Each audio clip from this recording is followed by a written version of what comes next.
Cigars International is the go-to retailers for all things cigars, with the biggest selection of premium handmade cigars available anywhere. Cigars International offers unbeatable deals and discounts, making it easy to stock up on your favorites or try something new without breaking the bank. Right now, you can use code BERT at checkout for 20% off your order of $50 or more, plus free shipping, or visit www.cigarsinternational.com/BERT, and the discount will apply automatically. With fast free shipping and their 100% satisfaction guaranteed, you can shop with confidence, knowing that Cigars International stands behind every order. It's not just about cigars. Cigars International also offers a wide variety of accessories, humidors, and more, elevating your smoking experience, and damn, they did it to me last night.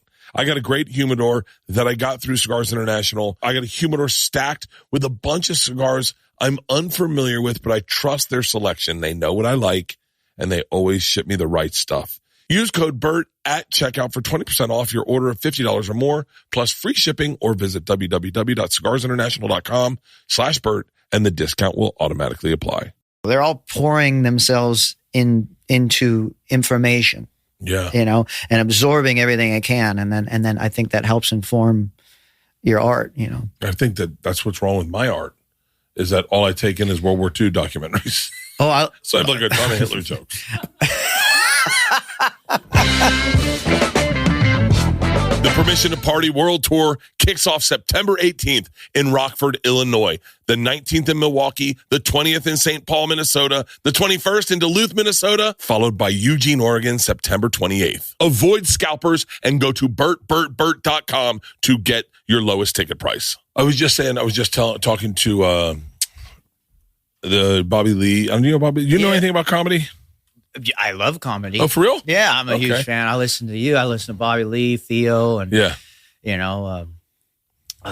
else? I really am a fan of George Carlin, of course. Oh yeah. The old Chris Rock specials are really great. Bring the Pain is the reason I got into comedy. Is it really? Oh, I saw that in college. Are you rolling, Halston? I saw that in college, and I was sitting on my couch in Indian Village, and I just blew my mind. It blew my mind with like where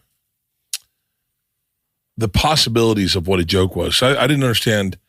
I'm sure you probably see this. I had this question about you and your brother are massively talented. Thanks. I really enjoy both of you guys. Obviously everyone. Mike is such an incredible artist. He's a little different. Yeah, I feel like he's got younger brother energy. Yeah, but we both complement each other in such a great way. Like he's the yin to my yang in a way. We have a little bit of each other in each other, and then the different styles manifest, outwardly more. But I was wondering, because I know that you had sisters and brothers that played instruments. Yeah. And I was wondering if because of the music industry changed, if that's why you have such an established voice, you and your brother. Because it seems like back in you have sisters you have a sister, I think, that's 71, right? Yeah. And so the music industry changed so much. Whereas like when I saw Chris Rock, I didn't know you could write a joke like that. Yeah. I didn't know that was allowed. Yeah. And then I saw that and I was like, well, I can do that. I could do that, but like I could try to do that. I couldn't figure out how to do like a Woody Allen setup punch or like a Stephen Wright setup punch. I didn't have that brain. And so I was actually thinking, I listened to your recent album that you just put out. Fucking amazing. Oh, thanks. Amazing. I mean, amazing. And you and Stephen Wilson, Disappearing Light. I was dyeing my beard and I was like, is this Stephen Wilson Jr.? Yeah. And I was like, shut the fuck up. Yeah, so, I mean, it's phenomenal. Awesome. He's so good. And then it said, and then I'm reading about your family and I was like, I wonder how his oldest brother or sister is. And then I was like, and then your brother is just a little bit younger than you, 4 years maybe? He's only 16 months younger than me. 16? Okay, yeah. To the day, actually. He was born on April 25th, and I was born December 25th on Christmas, yeah. And so he's 16 months exactly younger. And we're like Irish twins. I was wondering, I was like, I wonder if the reason I hear so much of their dad in them is because they were left alone by the record business. Yeah, well, for a long time, I was unsigned, I just signed with Sony a couple of years ago. And we went out and I did probably 300 shows a year from the time I dropped out of college. I went to LMU, actually, just down the road here. Oh, yeah. And I went there for 2 years and studied English and music, classical music. And then I dropped out and just started grinding on the road. I mean, for hundreds of shows a year. And Micah was doing the same thing, but in a different way. He was sort of more stationary. And Micah's an incredible visual artist as well. Micah's visual art really accompanies his music well. And he really is an incredible, his influences are like the Flaming Lips and the Talking Heads, and he has so many influences, and mine are too. Micah's the one who introduced me to bands like Arcade Fire, and Department of Eagles and Of Montreal and the Decemberists, and a lot of this really great indie music that came out. And so I was really into that because of Micah. And then, and I had my own influences. I mean, early on, it was Stevie Ray Vaughan, Jimi Hendrix, and more of an older style. But then, like the great songwriters, Zeppelin and The Doors, we both basically shared all of our musical influences because we like all of the same stuff. We just have different sort of preferences in what we put outward mostly. Yeah. But right now, Micah's playing with Neil Young. Still, I just heard Neil Young was playing the other day. Yeah, so he and Neil.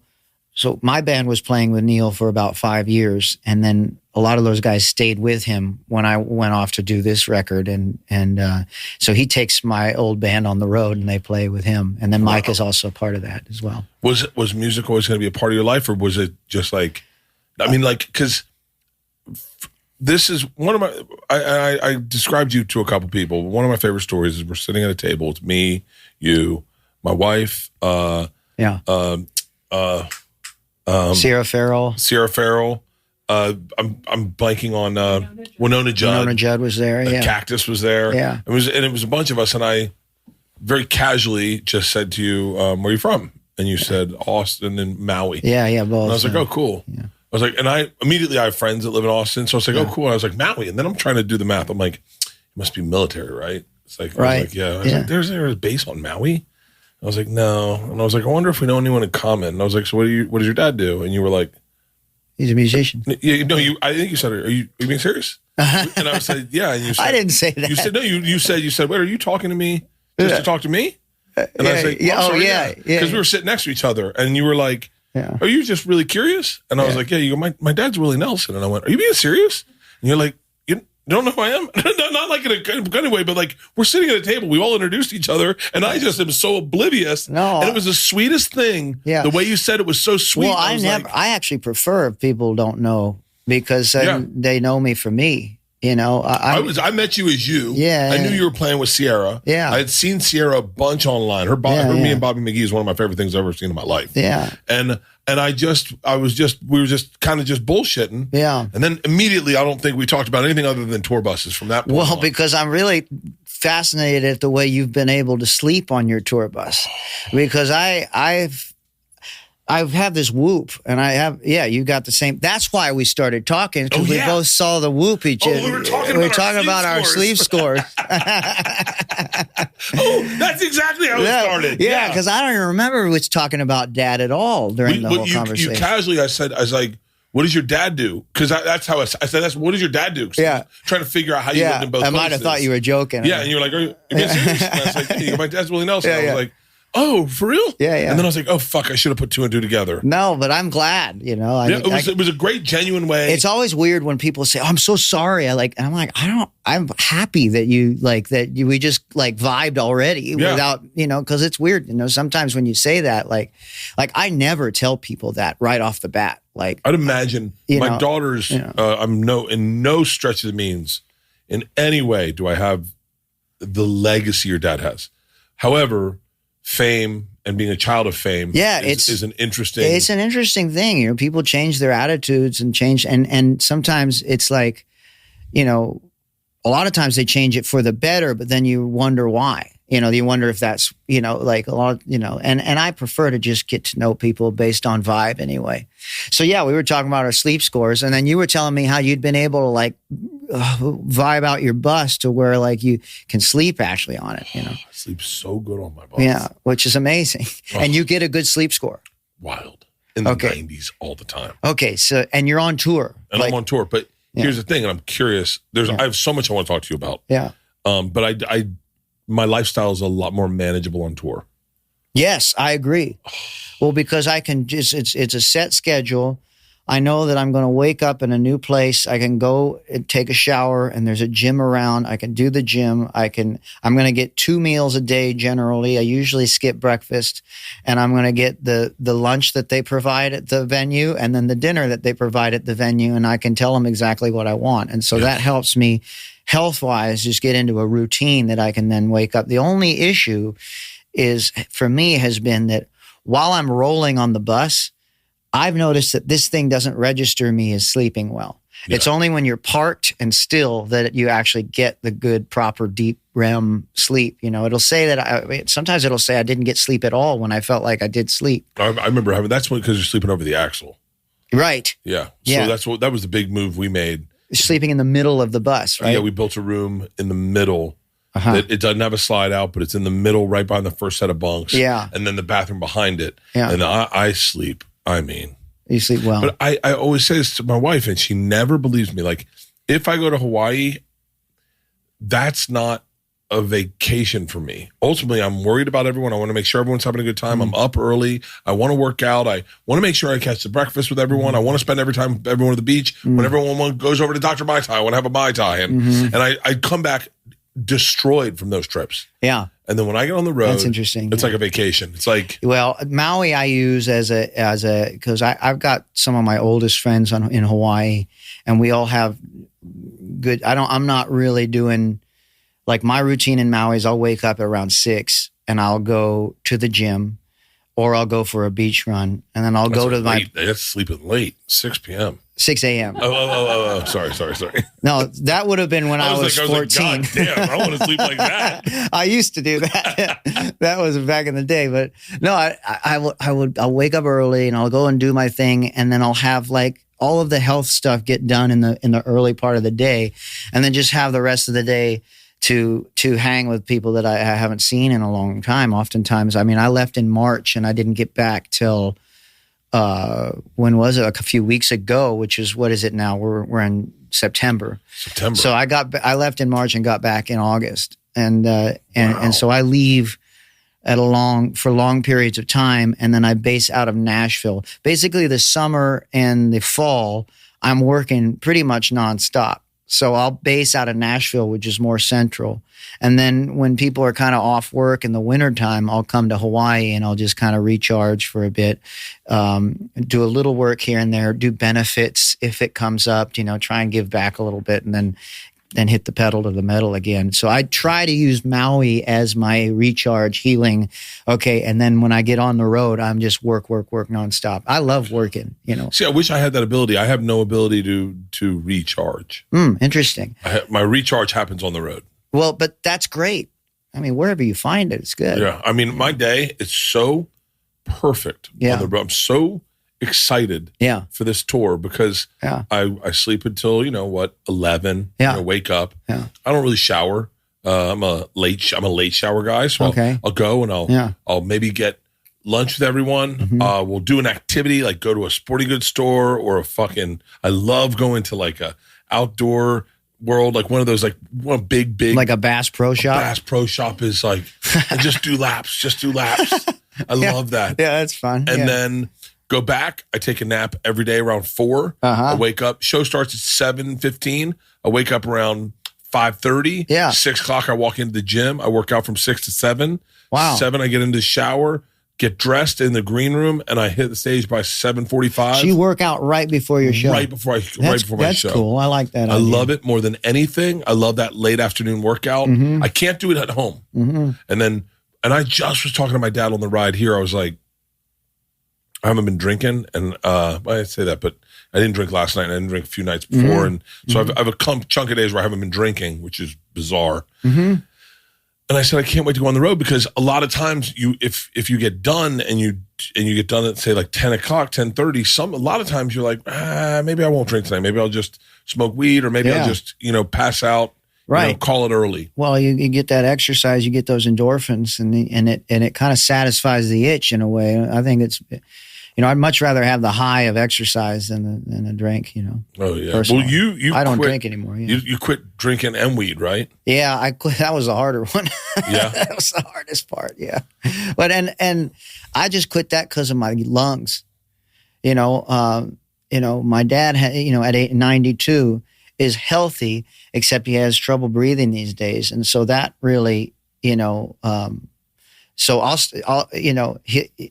Willie's Remedy, by the way, is a company that he has, and it's been doing really great. And it's like, because I've always said I would only do edibles if they only lasted a couple hours, sure. Because I would love to do edibles, but they just go, they last forever. The next morning you wake up and you're like, I'm supposed to drive my kids to school. Yeah. And so I don't really do that, but apparently the Willie's Remedy is it's like a real mellow kind of drink that he has, and I think that's what he does most of the time. But really, which is a great thing. I think a lot of people are digging it. Tastes really good, but I get high from my workouts. I get high from, I actually get really high from saying no, like from being proud of myself, like that pride, Bro, hook me up with I'll suck someone's cock for that drug. Yeah. I would love to fucking get high from saying no. Yeah. I get so sad when I say no. Really? Yeah. Oh my God. Like, I'm not drinking tonight. I am not smoking weed tonight. I've already made that decision. Yeah. If you said, would you like a drink? I'd go, yeah. Right. And I don't even know. Yeah. I don't even want it. But I go. But here's the thing: it's the impulse that turns me on. It's not the act of saying no. It's that feeling that you get that when you're proud of yourself the next day. Yeah, that's the high that I have. And so that's what I mean. Like, I get high from that, and I'm addicted to that high. Anywhere worth going is worth going in good boots. Find your perfect pair with Tecovas. When the leaves start changing, that means it is boot season, baby. Whether you're in the office, out on a date, or just meeting up for a casual hang, boots are great because you can dress them up or dress them down. T-shirt, collared shirt, same boots, different looks. Beyond boots, Tecovas offers a wide selection of men's and women's apparel, bags, and fine leather goods. Tecovas heritage-made cowboy boots are crafted in over 200 steps by hand in Leon, Mexico. From the first stitch to the final lemon wood peg, Tecovas boots are made in over 200 steps by hand. Tecovas knows that Tecova knows that y'all means all. So whatever your size, style, or need, you're going to find the perfect boot. I'm telling you right now, I have a pair. I have a low cut pair. So they're just above my ankle because I didn't want it all the way up my leg because I was wearing different pair of jeans, and they fit perfect in these jeans.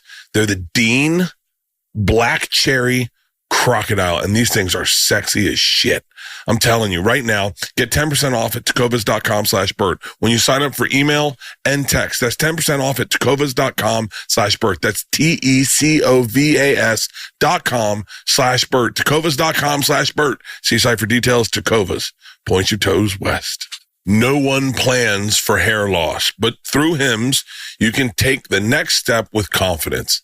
Access treatments made with clinically proven ingredients like finasteride and minoxidil to stop hair loss and regrow hair in 3 to 6 months. No waiting room, no hoops, just ingredients with a track record of results. Hims offers convenient access to a range of prescription hair loss treatments with ingredients that work, including chews, oral medications, serums, and sprays. Doctor-trusted, clinically proven ingredients like finasteride and minoxidil can stop hair loss and regrow hair in as little as 3 to 6 months. My dad got on finasteride, I think, in the early days when they started prescribing it for something else, and he regrew his hair. It's crazy. You shouldn't have to. My dad was bald, and he still has hair. You shouldn't have to go out of your way to feel like yourself. Hims brings expert care straight to you with 100% online access to personalized treatments that put your goals first. No hidden fees, no surprise costs, just real personalized care on your schedule. And I'm on minoxidil. I've been on minoxidil for 22 years. But my dad's crazy. I thought about it the other day. We were at the beach together. And I was like, did you start getting hair? And he goes, it's crazy. I got on this finasteride. I think it was prescribed for something different back then. And he goes, I just started getting hair back. How crazy is that?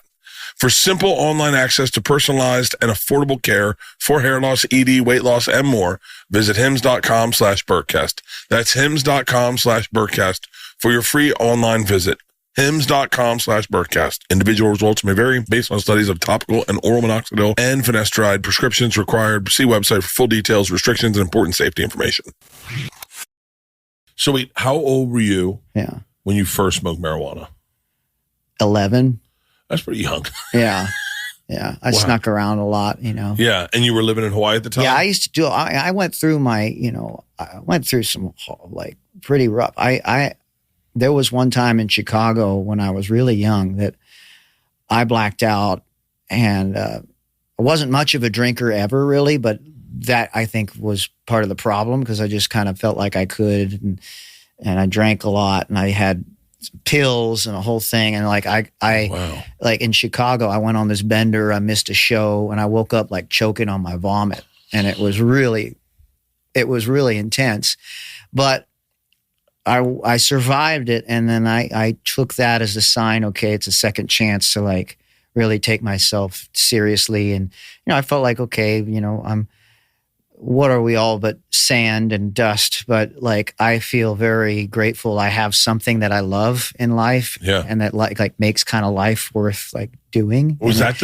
Music was that. Was that the moment where you were like, I'm done drinking? Or I was done for a long time, and I sort of casually did things for years, and really like the whoop was what made me. The sleep score was what made me actually stop, because I'm like, at one drink, I'm like, it like takes me out, like with my sleep score. Oh, one drink. That's, that's my issue with alcohol right now, is I would love to have one drink, but one drink for my sleep score is way worse than 4 drinks. I know, it's crazy, it's right? It's insane. And so then I went to bed the other night. I made like a double. A double's a generous way to. I drink usually out of 32-ounce cups, so I made whatever that is. 16-ounce vodka. Right. And so I go to take it to bed with me, and I realized the second I sip it, I've got to deal with sugar intake until it knocks me out. Yeah. And I'm like, I don't even want to touch it because I don't want to fucking deal with the sugar intake. And that's so upsetting to me. Yeah. And then one night I had one drink. And I didn't even feel it. Yeah. And I was like, all right, I'm going to go to bed. I'm tired. Yeah. And I was tired. Yeah. And all of a sudden, in the middle of the night, I wake up like almost like sweating and like going like, what the fuck? And like uncomfortable. And if you watch my sleep score, it's like this. It's like processed sugar. And the second it's out, it's like flatline. Yeah. It's so interesting. Yeah, it really is. And it's been helpful for me because I think I'm a numbers guy. I think I like the data, and that like, I like that kind of analytical, I like being able to see, not everyone's like this. I think it can give a lot of people anxiety actually, but I think for me, I like being able to like see what my calories were and then just eat just under that. And then, you know what I mean? And just like seeing the numbers, even when I'm working out, like if I don't have this and I'm just working out for an hour, I don't like it. I want to be able to see how many calories I burned.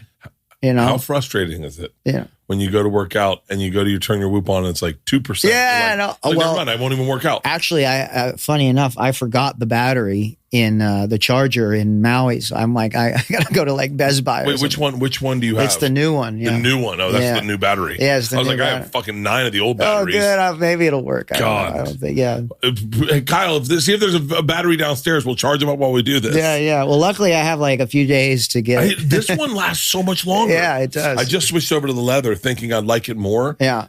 Wait, what's your Whoop age? Same age in real life. Okay. Yeah. What's yours? Young? It's 28. No way. Yeah. And you're 34? 36. Jesus. Yeah.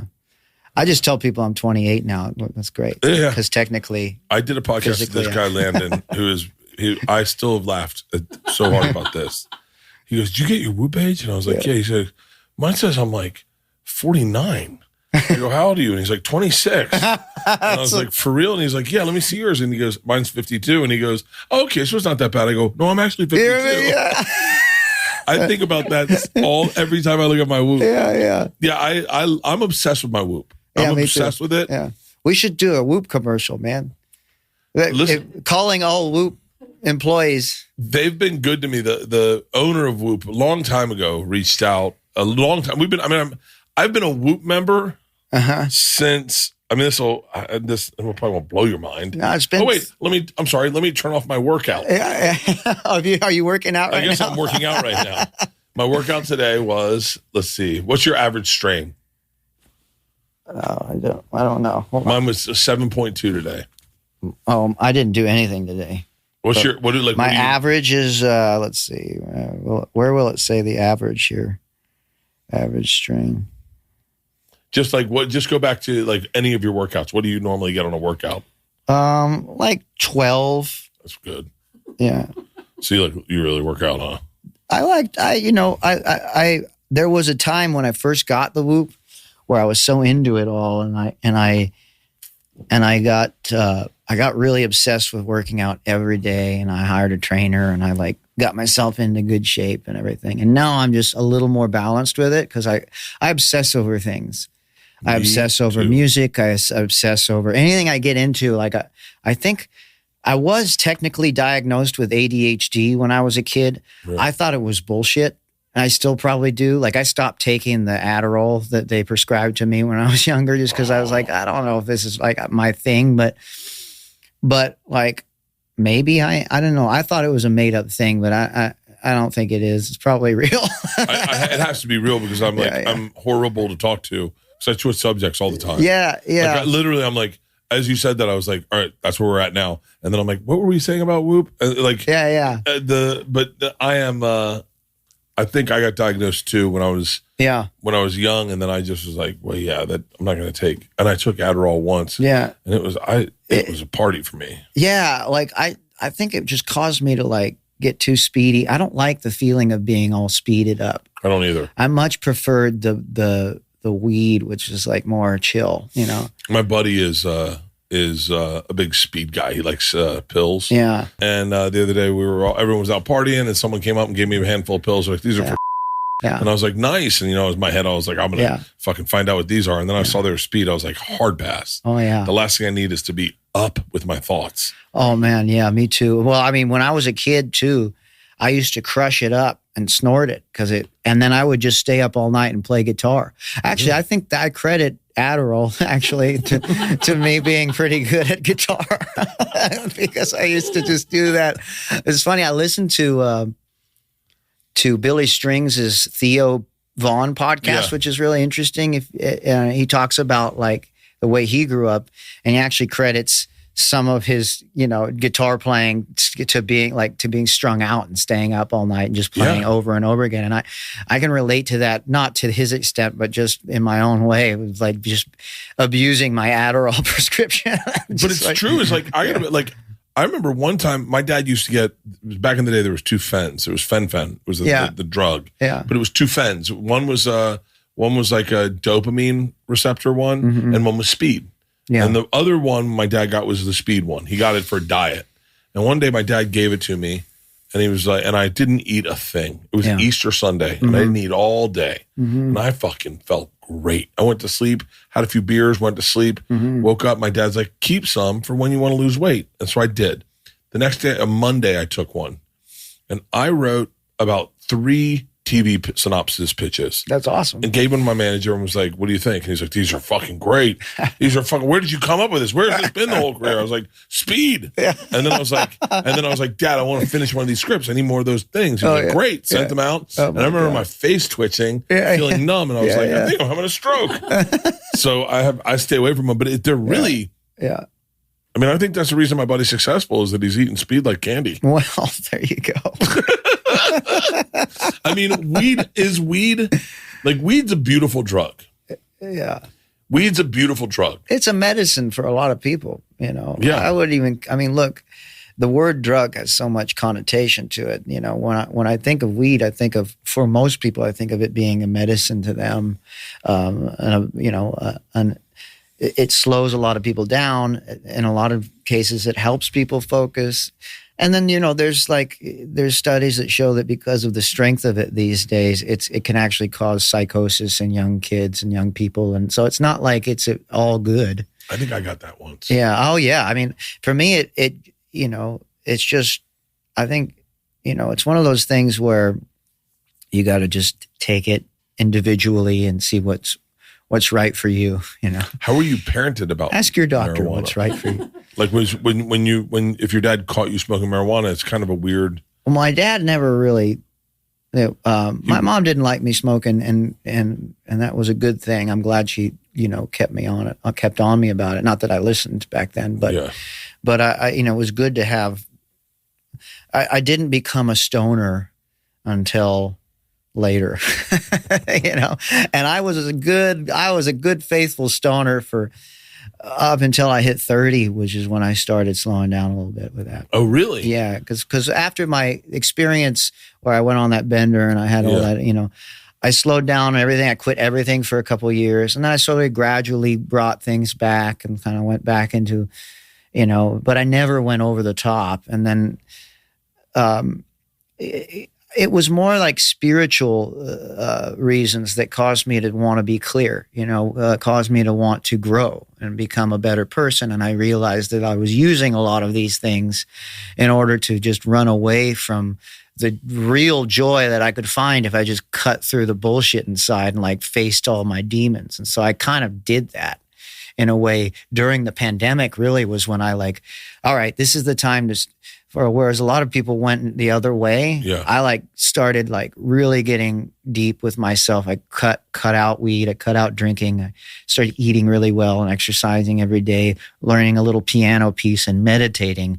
And I like spent the first 9 months of it in a cabin with my mom and dad, seeing them every day, going through relationship stuff with them, trying to work my stuff out with my family and like face this shit, you know, sober and clear, because I figured if I can do it sober and clear, then it's going to wire my neurons to be that way in a default setting rather than it.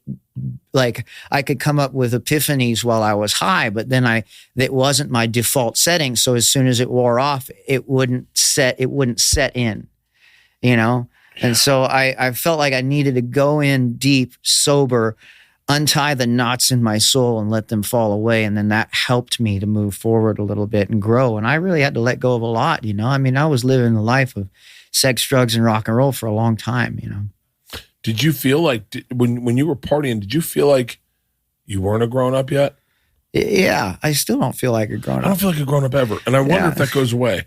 Like I sit with some friends, and I watch them interact in life, and they look like grown ups. Yeah, the way they hold, like, even like, and and every time I get sober or stop drinking, I always go like, oh hey, I haven't seen you in a while. Yeah. Like I forgot the kid. Yeah.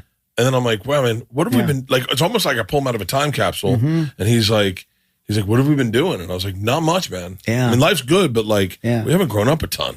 Well, and in a way I like, you know, there's a great system of therapy called internal family systems. And it's being used a lot now. And it's really about getting in touch with the different parts of yourself. And there's like this internal family inside of you. And there's like your inner child is one of them. And then there's all these protectors of that inner child. And so you have to like kind of let those protectors are there because things have happened to you. And so they kind of, you know, they adopt behaviors based on protecting that inner child from the pain that that he went through or she went through. And so so there's a therapy where you go in and you communicate literally with these protectors and with that inner child. And it sounds like that's something you were doing naturally. I guess I have no fucking clue. Yeah, but that's cool. I mean, I like my inner child and I are pretty tight now because, you know, again, it's like being addicted to like being proud of yourself, sort of, is like, I'm now addicted to that feeling of like doing the right thing for that child, doing the right thing for that younger self who wanted me to be the best I could be as an adult. That younger self of me was always like, loved waking up. Yeah. Or wake up early, going and playing outside. Dude, fucking the sunrise. Yes. See, and like just jumping in the ocean. My younger child, all he did was he was playing outside, in nature, loving life, Sunrise was like, the other day I got up, not drinking, and I got up and I didn't feel like I shouldn't be up. Like sometimes you'll wake up and be like, ugh, just give me like one more hour. Yeah. And then you're like, but you're not drinking, you're like, I'm going to get up. You're like, I'm up, I guess. And I was like, but it's like a weird feeling. You're like, all right. Yeah. I go, coffee? Sure, I can do coffee. Yeah. And then you're like, I guess I'm going to go turn on the sauna. And I just was like, it's like, when you wear a hat and then you take the hat off, you forgot you could see up here. Like you forget how much like a hat kind of hides. Yeah. And I just felt like I didn't have a hat on. Yeah. And I could see the sun going through the trees. I was like, I don't think I noticed that hungover. Yeah.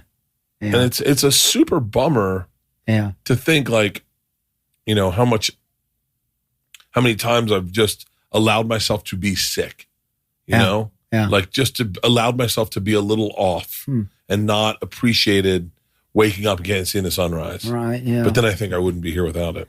Same. I mean, without the journey, and so I can only be grateful for all the experiences that I've had. You've had some crazy, your life is crazy in just if you're going to put it on paper. Mm-hmm. The very intro to your Wikipedia is going to sound crazy. Sure. But you also have had some really cool life experiences. Like did the whole fucking Lady Stars Gaga. Born. It's so fucking crazy. Yeah. I read that today and I was like, yeah, that was a wild experience. And it was a really, but I love working, because I do love what I do. So I'm like, oh man, I get to play music and work at it. Like that's the greatest thing in the world. So I don't mind spending every waking moment if I can. I mean, I have to force myself to rest and relax. I'm that way. Yeah. So were you a Lady Gaga? I want to say Gaga fan so bad. Lady Gaga. Because I hear Zach Galifianakis in my head. Yeah. Were you a Lady Gaga fan? I had been aware of her music, she's so talented. The girls had a song that they loved. That was you and I. Okay. Is that the song? Is it the one she just did with, is it new? Is it the one she just did? Okay. What? It's You and I. I was like, that's not like anything I've ever heard. Yeah. And the girls played that for me and they're like, now you're a Lady Gaga fan. I was like, fuck yes. She's very talented. We spent years working on the film and writing together for it. And along with Bradley. And, I'm grateful for that experience.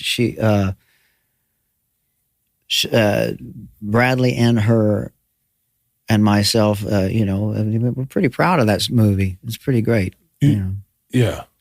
It's one of the greatest movies I've ever seen. Yeah, it's really special. And I've got a lot of gratitude for that experience. I mean, sure. Just like I'm teary-eyed now. Mm-hmm. That movie, the soundtrack, everything. I mean, it was like when I saw that today, I got so pumped. Yeah, it's actually I remember hearing something at the time, or at one time, it was the most streamed soundtrack of all time, movie soundtrack of all time. That's crazy. Which is crazy. Now, does something like that land on you the way it would? Just how does that land on you? Like, does that affect you, or do you go like, because it's a group effort. Mm-hmm. Like, how does that land on you? Oh yeah, I mean, I'm just grateful to have been a part of it. I got hired on to be what he called an authenticity consultant, Bradley. Yeah, and then I ended up hitting it off with both of them and writing a lot and wrote 8 songs for that film with them. And, it was really special. It was a really special time. And I've, it made me proud to be a part of it. Also, it gave me a lot of inspiration moving forward. And, I'm actually working on another film project now. And, I like that part of the industry. It's something, it's interesting to write for other characters because you're putting yourself, you can kind of take yourself out of it. And I like doing that sometimes. I like stepping away and looking at and writing for someone else to sing, Yeah, like when you created, I want to say the name of this album because your latest album is phenomenal. Thank you. Your latest album is American Romance. American Romance. I've got every song. I've played every song 4 or 5 times. Well, and Gaga, she sang on a couple of my songs from my debut album too. Oh yeah, your debut album was fucking gangster too. Well, that song "Find Yourself" is probably more. Who just said that was the best debut album they've ever heard? Really? I saw it in must have been in an interview. I was watching a lot of stuff about you. Awesome. Well, that's the best debut album that's ever been put out. Oh, wow. Well, that's saying a lot. I don't know about that. I mean, there's also Led Zeppelin, Did they have a debut?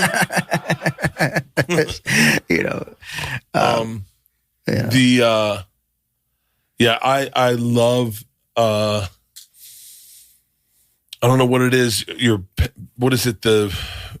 Your prose. I love the way you put a song together. I love the English language. I actually studied English as, in college because I wanted to get a feel for, I wanted to read a lot. I think reading a lot is helpful for songwriting because you can kind of get all these stories and absorb them. And I read a lot since I was a little kid, I love it. And so now I listen to a lot of audio stuff too, a lot of podcasts and all that, but just absorbing prose, and understand, like, you know that Paul Simon reads a ton. You know that Bob Dylan reads a ton. Yeah. My father reads a ton. Neil Young reads a lot. The guys that I look up to as far as writers, the Beatles. I mean, that John Lennon and Paul McCartney and George Harrison and Ringo, they're all pouring themselves into information. Yeah. And absorbing everything I can. And then I think that helps inform your art, I think that's what's wrong with my art is that all I take in is World War II documentaries. So I have like a ton of Hitler jokes. Everything comes back to Hitler. I'm like, isn't that crazy? Him and Stalin thought they'd be besties. Oh my God. That's funny. Life has been a little crazy lately. And one thing that helps me unwind, Cornbread Hemp's CBD gummies. Cornbread Hemp CBD gummies are made to help you feel better. Whether it's stress, discomfort, or just needing a little relaxation, they only use the best part of the hemp plant, the flower, for the purest and most potent CBD. Formulated to help you relieve discomfort, stress, and sleeplessness, all products are third-party lab tested and USDA organic to ensure safety and purity. And these bad boys work. I'm telling you, they're in the back next to my bed because the first thing I do when I touch that bed is I take a Cornbread Hemp CBD gummy and I turn on a podcast and I am out. Right now, Bertcast listeners can save 30% on their first order. Just head to cornbreadhemp.com/Bert and use code Bert at checkout. That's cornbreadhemp.com/Bert and use code Bert. This episode is sponsored by BetterHelp. We've all done it before. Turn to our barista, our hairdresser, maybe a random stranger in the bathroom for life advice. As fun as they are to talk with about everyday topics, when you're looking for help about, be it relationships, anxiety, depression, or other clinical issues, they may not have all the right answers. Instead, get guidance from a licensed therapist online with BetterHelp. BetterHelp therapists work according to a strict code of conduct and are fully licensed in the U.S. With over 30,000 therapists, BetterHelp is the world's largest online therapy platform, having served over 5 million people globally, and it's convenient. Also, you can join a session with a therapist at the click of a button, helping you fit therapy into your busy life. Plus, you can switch therapists at any time. And that is important. Don't feel like because you got a therapist that you're in a relationship now and you got to be with them. If you're not vibing with that therapist, bounce. You need them more than they need you. And you need to make sure you have the right therapist. I've definitely bounced on a therapist. As the largest online therapy provider in the world, BetterHelp can provide access to mental health professionals with a diverse variety of expertise. Find the one with BetterHelp. Our listeners get 10% off their first month at BetterHelp.com/Bert. That's BetterHelp.com/Bert. No, I honestly think that it's all you're not, there's nothing wrong with your art. I love your art. Yeah, well, I love it. I mean, man, we're all just learning, I feel like I feel 25, like you look 25. Well, I wish I had quit drinking in my 30s. Yeah, well, that's the thing. I was thinking about that, and I was like, okay, if I have the genes to live long like my dad. Your dad's got crazy genes. He's got crazy genes. So I'm like, okay, I want to get the right habits so that like I can keep a strong, energetic output for a long time, because I love what I do. I love playing music. I love making the art, I want to keep doing it. I love the work, It's how do you feel about when you hear do you have songwriting camps where you bring a bunch of singer-songwriters in? I've done that before. Yeah. I've been a part of camps. I don't host them myself, but but so when it comes to you doing your album, is that? Oh no, I'll work with guys like one of my best friends is in Nashville. His name's Aaron Ratier, and he is one of the great songwriters out there. Ernest is a guy who you got to have Ernest on the show. I've had Ernest on. Has he been? Ernest is one of I think Ernest is one of the most prolific songwriters I've ever been around.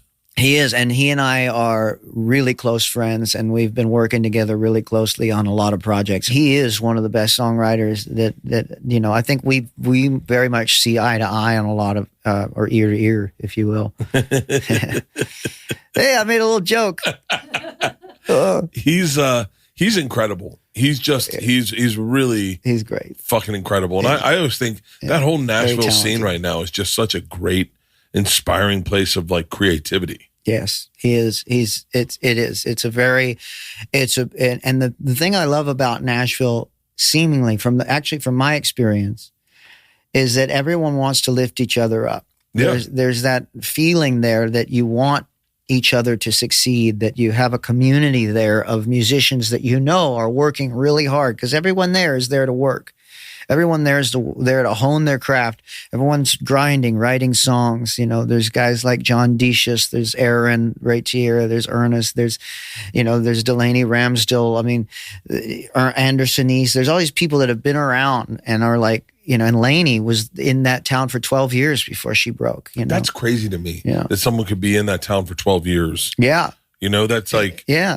Which on the other hand, like my dad apparently met Farron Young like almost immediately. Like he got to Nashville, met Farron Young, and then sold him or gave him Hello Walls, and Farron Young cut it like the next day. So like as soon as my dad got to Nashville, he like became an established songwriter in that town, which is pretty cool. I think back in the day, wow. That's a cool story. Whereas like Chris Christopherson went there and worked as a janitor in the industry. He was a Rhodes Scholar, and he was a helicopter pilot, and he was in the Army, and he was really kind of set to have a completely different life, but he quit it all and became a janitor in Nashville just for the chance to meet Johnny Cash, who then took him under his wing, and then of course Johnny cut a bunch of his songs, and then Chris became one of the great songwriters of all time, but Nashville is one of those towns where those things can happen. That song he has, was it Sunday Morning Beers, or I don't know what Sunday Morning Coming Down. Sunday morning. Yeah. I call it Sunday Morning Beers because that's all I hear in it. Yeah. Well, yeah, I woke up Sunday morning with no way to hold my head that didn't hurt. And the beer I had for breakfast wasn't bad, so I had one more for dessert. What a great! What is the greatest generation in your opinion of Nashville? Oh, that one for sure. Yeah, right. Yeah. that one, because it was right on the cusp at the time. Nobody was doing that, and they really birthed a movement out of Nashville, and then left, by the way, Nashville, and went to Texas, where, Dad is one of the guys that's widely credited for bringing the hippies and the cowboys together in Austin, and having shows down there like the 4th of July picnic that he started doing in the early 70s, where he'd had Leon Russell come down, and he and Waylon and all these guys would come up, and then you'd have all these hippies and all these rednecks coming together. And it really married those cultures together to where they got along for a long time, And, didn't Shooter do this album? Shooter did this album with me. He's really good. He's a great producer. Who are the kids? Like, if you were going to have a big reunion show of like, these are the kids of country, the kids of country, you got Ben Haggard, you, Shooter. Yeah. You got Hank 3, Hank Jr. Well, I guess Hank Jr. Jesus. Yeah. I think, the thing about it is that I try not to, everyone else is going to categorize me that way, but also Shooter and also those, but I worked with Shooter because I believe in his talent, not because he's Waylon's, Let me tell you something. Son.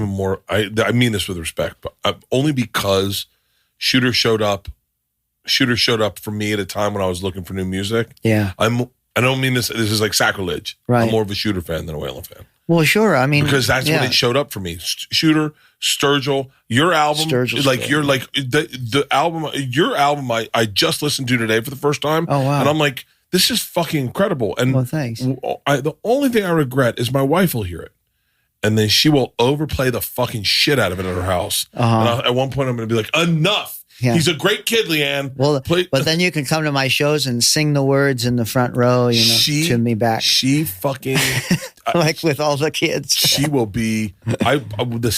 She walked in today to the gym, and I was like, "Yo, you got to hear Lucas's music." And the first one I played was "Ain't Done." I love that song. Oh, thanks. Yeah, that's the first one on the album. It's the first one I hit. Yeah. She was like, "Who is this?" And I said, "This is Lukas Nelson." And she went, "No."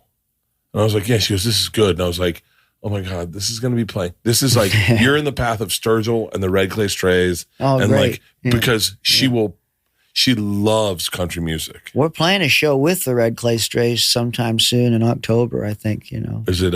Playing a show with Stephen Wilson Jr. actually in Wilmington. That will be a great show. Stephen was one of hers. Where she fell in love with him. Oh, he's so great. And I've written 4 or 5 songs with him, and every time we sit down, we just write one like that because it's like very easy. Your song together is beautiful. Thank you. Yeah, I'm really proud of that one. It was a poem that we turned into a really beautiful piece.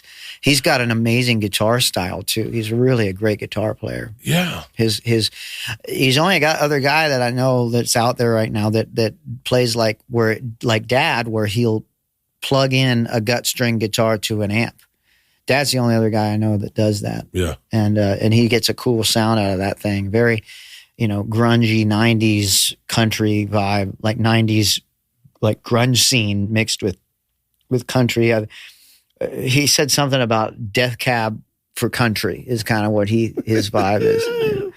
Yeah. We saw them out at the Forum. It was Hardy, I think Co maybe? Yeah. No, not Co. Was it? No. It was Hardy. Hardy's amazing too. His song "A Rock" is really amazing. Like I love that song. It's like there's so much of country music right now that's connecting with me for whatever reason. Mm-hmm. I think alternative music was I was really into what alternative country like Wilco. Mm-hmm. Really connected. Yeah, Wilco's great. I loved Wilco, and then they, for whatever reason, alternative music just kind of disappeared a little bit for me. Mm-hmm. And then I found. The first artist I found was Hank 3. Mm-hmm. And I just was like, oh, I like this. Mm-hmm. And I can run to it. I can jog to it. Mm-hmm. I can play it and then all of a sudden, it's like the floodgates open. And everything you guys are doing is fucking incredible. Well, Sierra Farrell's a great... I was just about to say Sierra Farrell. Yeah. Sierra Farrell's she's an incredible artist. Like you said, Sturgill is also really great. I'm a huge fan of Sierra's voice. I think her and I do a lot together, and she's amazing. It's funny, as far as songwriters go, though, I really feel like one of the best of our generation and singers too, but is Lana Del Rey. Really? I actually find that she is such a poet, and because it's tailored to a different audience, than obviously a 36-year-old male, who's, I think, but she has such an incredible melodic sense and really has beautiful lyrics that if just read as poetry is really amazing. Lana. And Sierra too. She's really great, but there's a lot of great music out there. It's crazy it's crazy how much I feel like we were starved for a while. It's like right when you got done with the 80s and there was like no offense to like Poison and Motley Crue and but the hair metal was one thing and it was Rat and it was like, fucking it was Warrant and then all of a sudden it made a way for grunge. And then grunge did the same thing.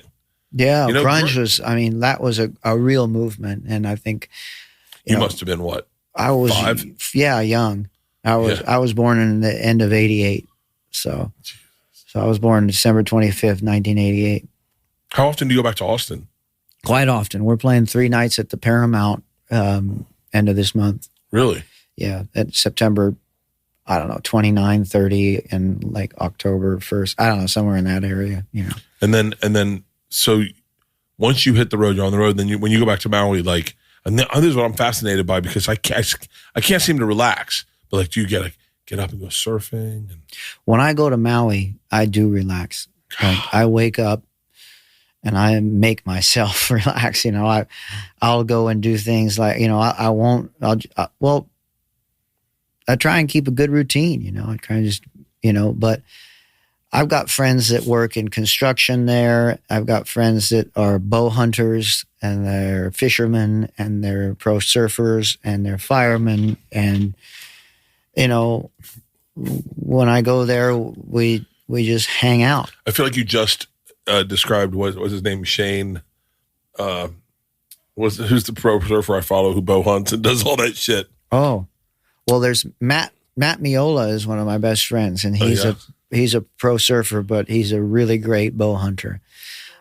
Shane Dorian. Yeah, Shane. Yeah. Shane Dorian. He's like the man that I was supposed to be when I grew up. Oh, big fucking surfing Jaws with his son. Yeah, and then fucking yeah.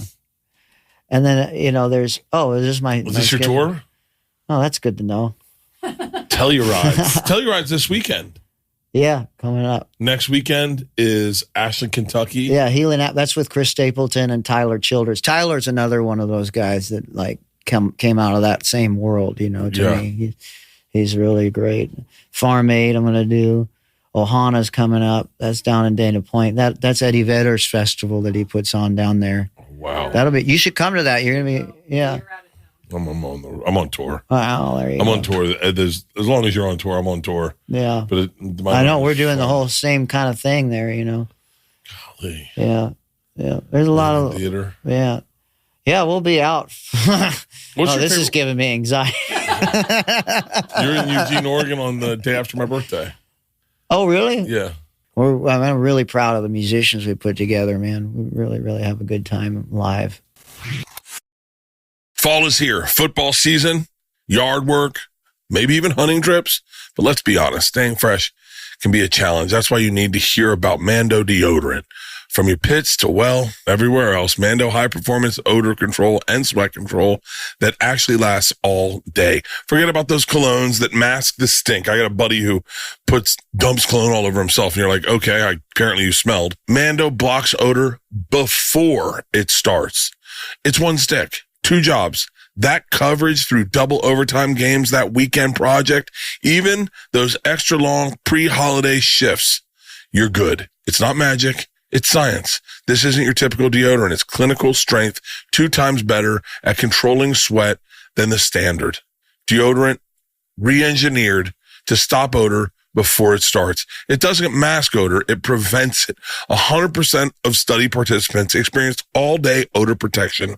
Unlike other deodorants loaded with chemicals, Mando only uses premium ingredients like gentle mandelic acid to keep you fresh and dry. And this stuff's awesome, man. Mando really does work, and you can put it just about anywhere. I'm telling you right now, Mando's starter pack is perfect for new customers. It comes with a solid stick deodorant, cream tube deodorant, and 2 free products of your choice. Might I recommend their mini body wash and their deodorant wipes? Their deodorant wipes are a go-to for me. Sometimes, you walk around town when you're on tour and you get somewhere and you're like, I feel a little slippery. One of those deodorant wipes and you are cleaned up, and free shipping.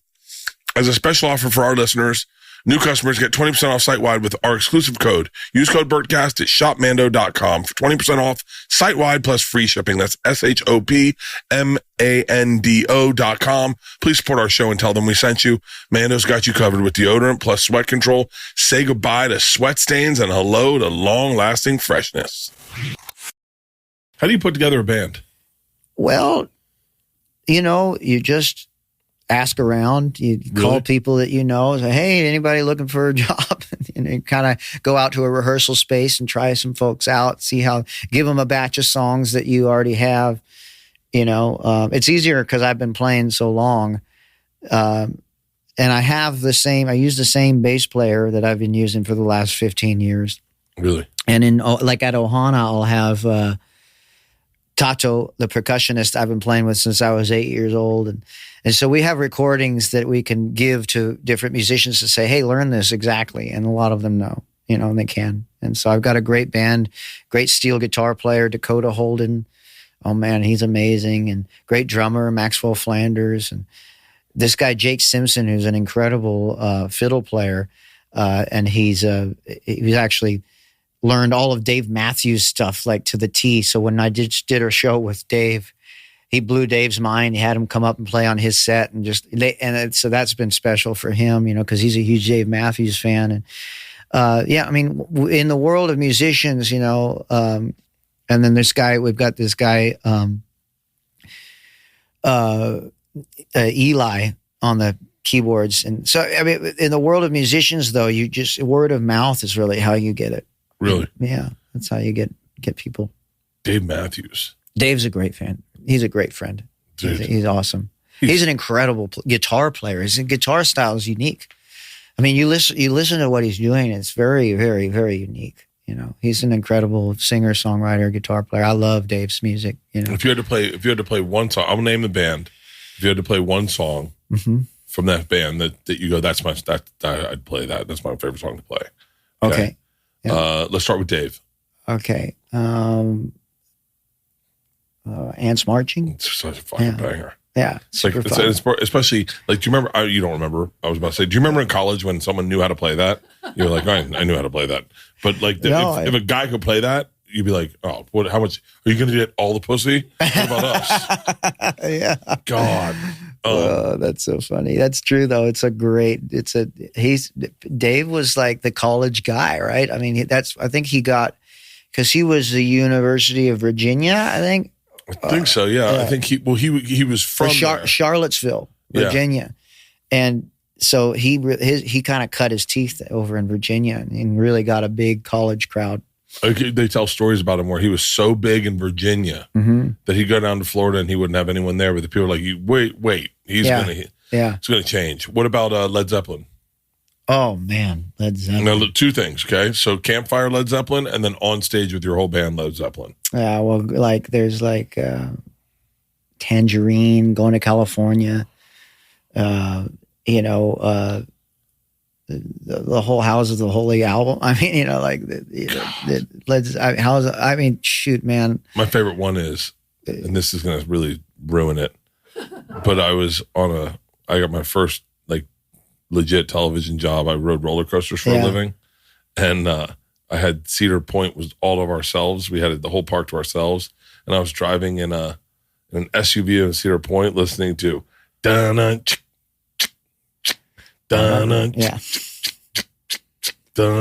I was like, In the days of our youth. I was like, yeah. And I was going to ride a roller coaster. Right. But that fucking song is so good. Over the Hills and Far Away. Oh, my God. It's so cool the way they married all that Tolkien imagery, like the J.R.R. Tolkien stuff. They put, like the Mordor, all that kind of stuff. And it's really interesting. Yeah. What about the Dead? Actually, they just not to. I love the Dead, but they just put out a Zeppelin documentary that's really good. Wait, which one? Where? It just came out. It was on the flight that I was watching. I watched it. Yeah, it was. It's on Netflix. Yeah. Did I see it? Yeah. Becoming Led Zeppelin. That's really good. Does it just come out? Yeah.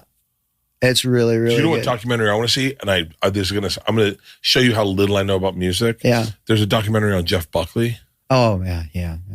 Tim Buckley, his dad was an amazing musician. Really? Yes. Actually, you should look that up. But Jeff was also, obviously his version of Leonard Cohen's Hallelujah was but there was a whole album he did.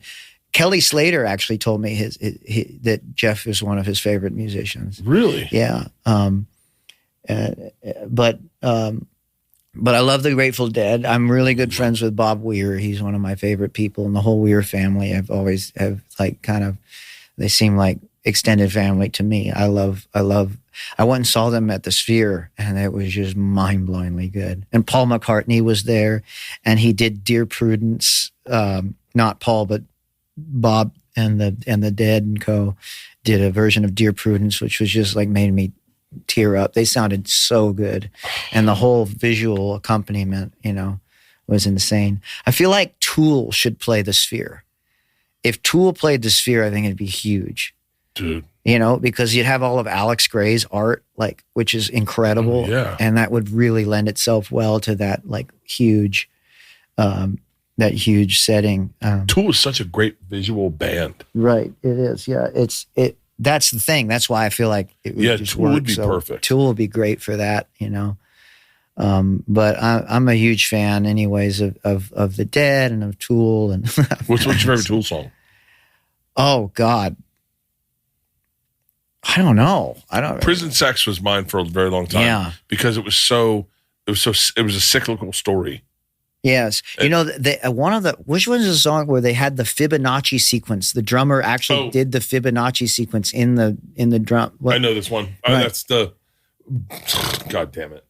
That's what I was trying to say. Yeah. I interviewed Maynard. Okay. Yeah. And I was like, do you know the song? You know the drum one? The drum thing where it goes like this and then it goes. Yeah. Lateralist. That's right. Lateralist. Yeah. And I didn't. The Fibonacci sequence is what I meant to say. Yeah, I had no fucking idea what to call it. Yeah. It was this sort of they use sacred geometry in their stuff. It's pretty cool. Maynard is a wildly interesting guy. Yeah, I can imagine. I mean, what a cool interview to have. I want to go listen to that. It's not that good. I suck at interviewing people. You've sat with me for an hour. I've had a great time. I know, but I ask things in circles, and I'm like, I have no structure to it. I just go "Ooh, that's interesting. What Dave Matthews song would you play?" Yeah, but isn't that? Bert? I mean, it just feels like a natural conversation. What song of your dad's would you play? Well, I love playing "Angel Flying Too Close to the Ground." That's, I think, my favorite of his. I did it on his 90th birthday at the Hollywood Bowl, which was really, really interesting and great. But were we just looking for a guitar to play it? Sure. Oh, for real? Yeah, if you want me to. Fuck yeah! I'll play it. I love my dad. I'll play a song of his. And I'll do a deposition on from my dad. Okay. Objection, Your Honor.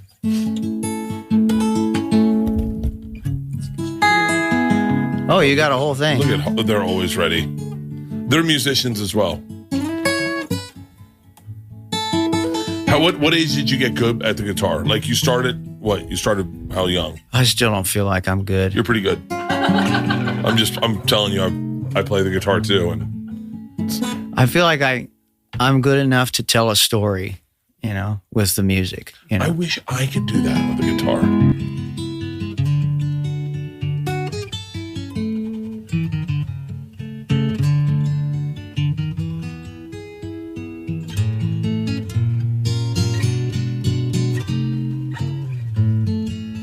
you had not have fallen, I would not have found you. Angel flying too close to the ground. And I patched up your broken wings.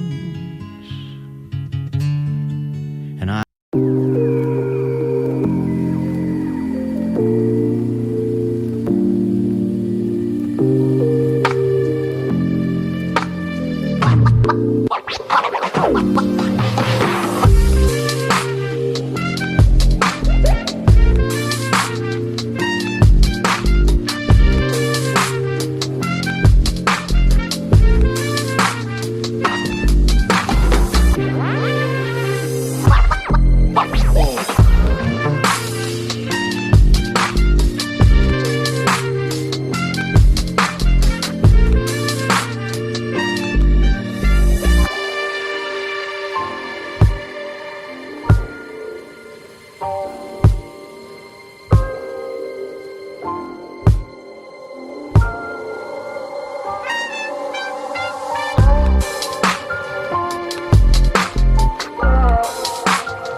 close to the ground.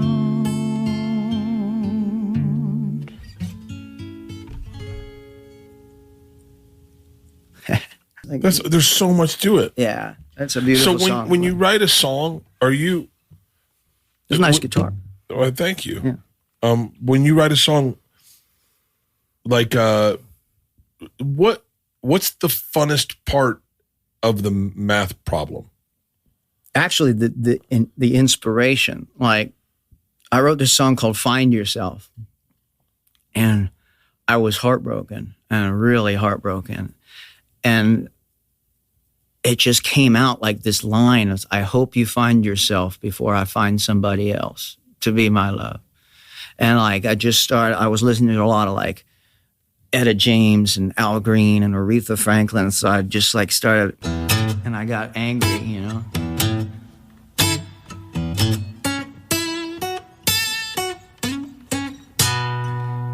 And I just said what I felt, you know. I just started, well, I don't mind sleeping alone. If it means I don't have to play your crazy game no more. You're the most precious thing I've ever seen. But I ain't gonna let it slide when you're mean to me.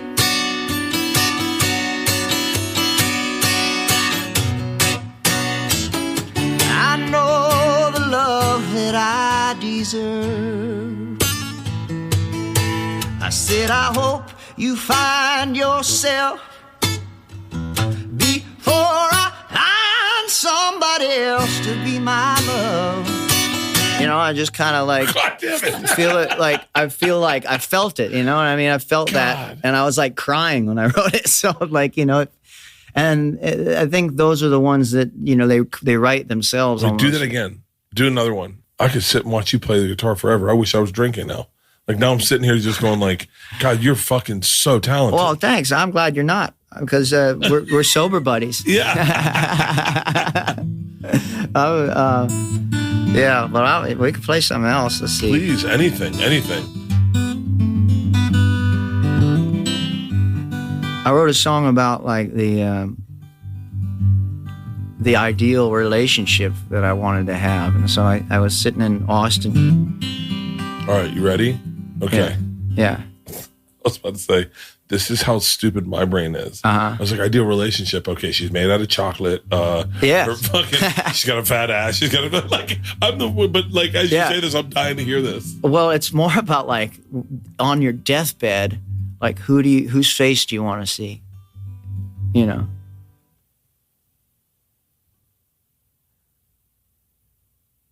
Love that. Yeah. I said, I was having sex with my wife one night, and I looked at her and I went, so this is the face I'll see on my deathbed.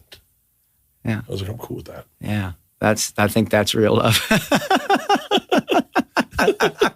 I like yours better, but like, can I tell you, I tried to write it into a joke. Oh, really? Yeah, because I was like, everyone thinks you want the fucking 32-year-old yoga instructor who's going to a tennis lesson. Yeah. But you don't want impatience on your deathbed. You don't want a young face going like, hey, let me wrap this up. I have one more. You're going to last till tonight. Yeah. I do have a yoga and I don't want to miss it. It's a hard class to get into. So you want someone who is your age just staring you in the face going, don't go. I got nothing left.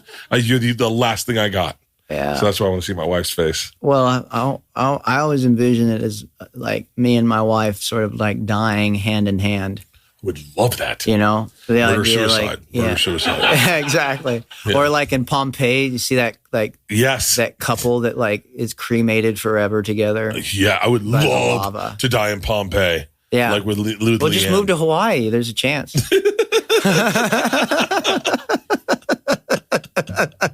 There's always the chance, you know. So I keep interrupting this song. No. Or like Yellowstone, there's that super volcano that they say could erupt at any moment. Ooh.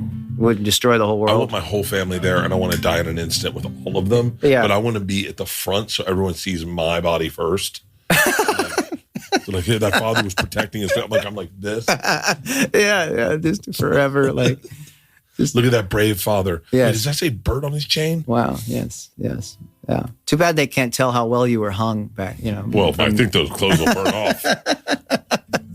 Why is his dick hard? Yeah. He must have loved his family. Yeah. Oh my God. Oh yeah. Oh my God. How am I supposed to? All right. Let me see. Let me play a serious song now. Oop.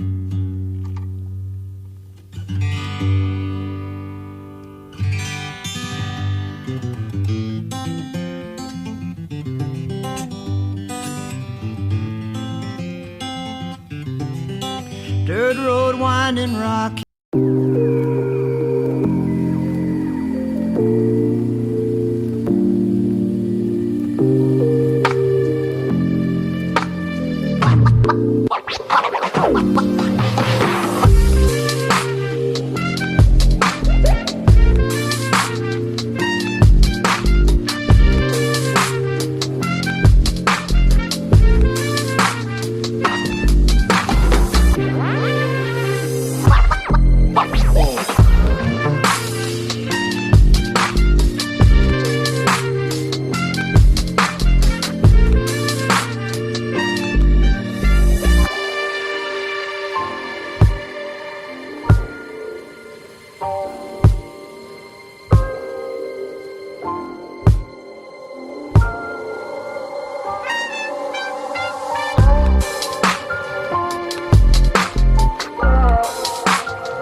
Again.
That's on this album too. Yeah, that's on the new one. Yeah. I fucking love that song. Thanks. You're so good, man. Thank you, brother.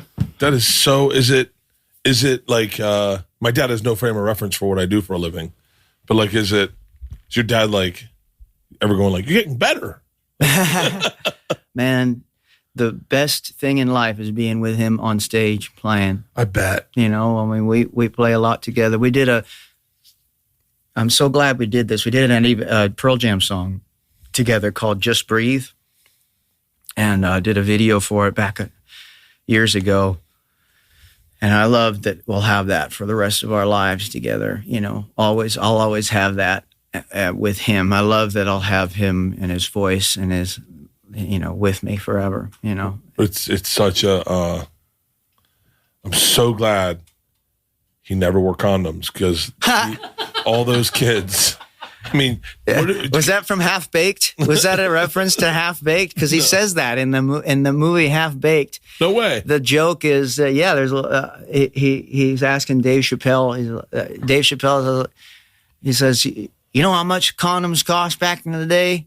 And Dave says, "No, how much? I don't know. I never used them." It's like a little cameo in Half Baked. I'm so blessed that I met you that night. You're so talented, and this album is so amazing. Thank you, brother. It's so amazing, and I'm gonna hit up all my buddies in Austin that are in Austin, and make sure they know about your show. Yeah, there's 3 nights at the Paramount at the end of this month because you are just so immensely talented. Oh, thanks, man. And it's like I very seldomly say I'm so glad you quit drinking and smoking weed. But watching you play, I'm so glad you quit drinking and smoking weed. Thanks. You know, I honestly think that the weed thing, the best thing was just now, like, I would always be afraid of hitting notes because I'm not sure I could do it.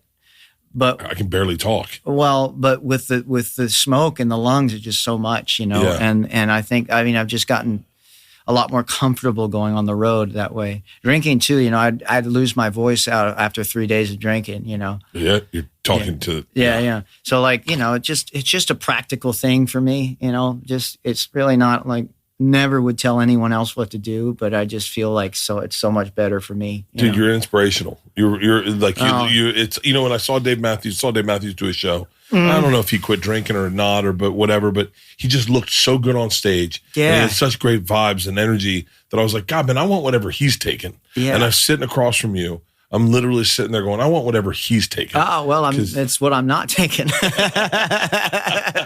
what I'm not taking. Yeah, although you know, the journey is yours, man. You know, it's like when you're ready, you're ready. Yeah.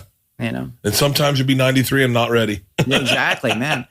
And look, I mean, shit, Dad didn't quit smoking until, you know, I don't know, he 88. You know what I mean? So, what a legend. You know, he is a legend, man. That guy's out on the road right now. Is he really? Yeah, and you know, and that's the thing too is now the only hard part is that our schedules bring us apart. Because back when I was a kid, I would play with him. I played in his band. I started playing in his band when I was really young, like 13.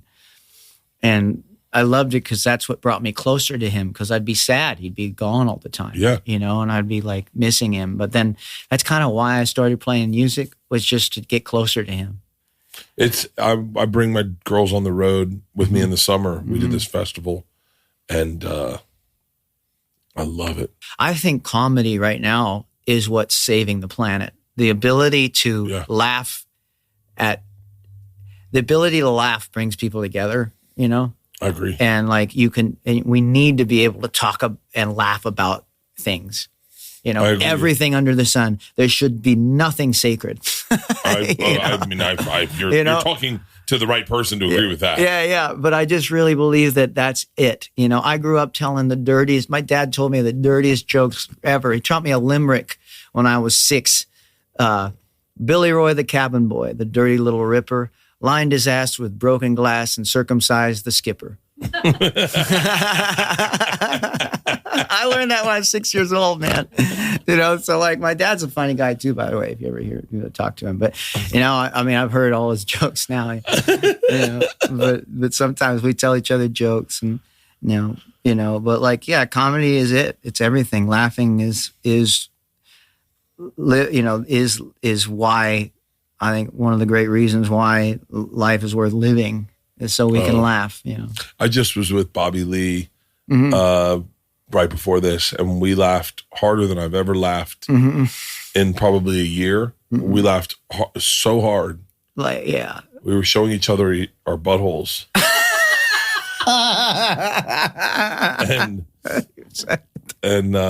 He said we'd take a picture of them. And so he went out and took a picture of his. Yeah. And they said they were taking a picture of mine, and we just posted a picture. We just showed him a picture of a black dude's butthole. Oh. And he kept going, "Why is it so black?" I go, "Wait, is that weird?" And he was like, and then we laughed so fucking hard. We laughed so fucking hard. That's so good. That we were crying. And then the hardest we laughed is we were talking about who would win in a fist fight. And they're like, "Well, we want to see Bert's reach." So I put my arm out to his face, and then he reached his arm out, and his arm only got to here. And he's just that's the real blessing is like the way you talk about these great singer-songwriters and your dad and all this beauty, like Dave and all this great artistry around you. I got almost the exact opposite, but in the same way. It's like I'm just surrounded by the funniest people in the world. Yeah, that's awesome. And you go around them and you giggle hard as shit all the time. And it's just... That's good for you. Oh, it's like... And nothing's off limits. So you're having these crazy conversations with the funniest people who say the wildest things. Like, it just is... I'm very blessed. I'm very blessed. Yeah, that's it. That's a cool place to be in life, where you have that freedom too, you know. Well, we'll see. We'll see how this new hour works out. Oh yeah, I can't wait to watch it.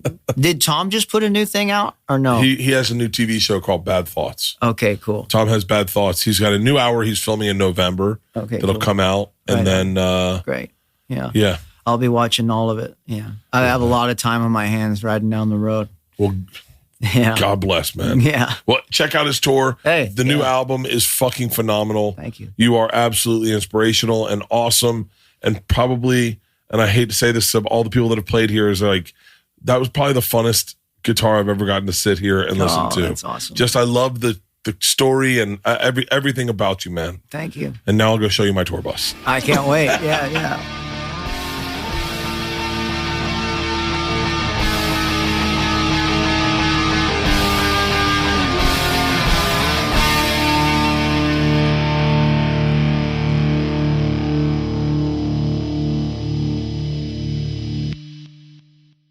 This episode was brought to you by The Machine.